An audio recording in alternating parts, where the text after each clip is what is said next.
అందరికి నమస్కారం. నేను మీ జానీ మాస్టర్. ఈరోజు ఈ వీడియో ద్వారా మీ ముందుకు మెయిన్ రావడానికి కారణం మన జనసేన అధినేత పవన్ కళ్యాణ్ గారి దగ్గర ఉన్న బౌన్సర్స్ గురించి, సెక్యూరిటీ గార్డ్స్ గురించి మాట్లాడడానికి. వాళ్ళని బౌన్సర్స్, సెక్యూరిటీ అనటం కంటే ఒక కుటుంబ సభ్యులు అంటాం కరెక్ట్ ఆ వర్డ్. ఎందుకంటే వాళ్ళు అక్కడ ఒక అన్నలాగా, ఒక బ్రదర్ లాగా ఉన్నారు. కానీ ఎప్పుడు డ్యూటీ వర్క్ చేసిన అది నేను చూడలేదు. ఈ ఈ ఈ 15 రోజుల ట్రావెల్లో నేను చూశాను.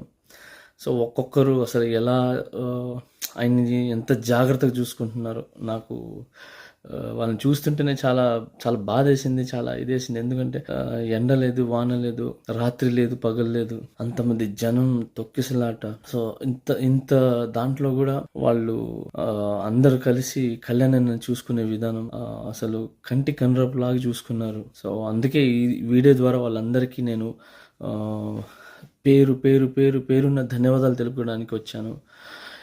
జనసేన గురించి, ఆ జనసేన జెండా గురించి, పవన్ కళ్యాణ్ గారి గురించి, ఈ జన సైనికుల త్యాగాలు అన్నిటినీ గుర్తుపెట్టుకుంటున్నాను.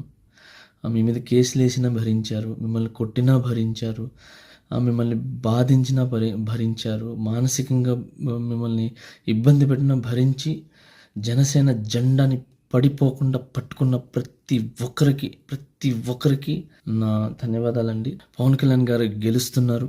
పవన్ కళ్యాణ్ గారు అసెంబ్లీకి వెళ్తున్నారు. జనసేన గెలుస్తుంది. అలానే కూటమి గెలుస్తుంది. కూటమి ప్రభుత్వం ఫామ్ అవుతుంది. జూన్ 4 మనందరం సెలబ్రేషన్ చేసుకుంటున్నాము.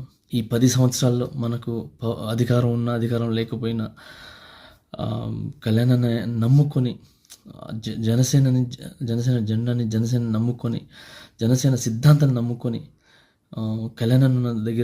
పవన్ కళ్యాణ్ గారి దగ్గర ఉన్న ప్రతి ఒక్కరికి పేరున నా ధన్యవాదాలండి. థ్యాంక్ యూ సో మచ్ ప్రతి ఒక్క కార్యకర్తకి. జై జనసేన, జై హింద్.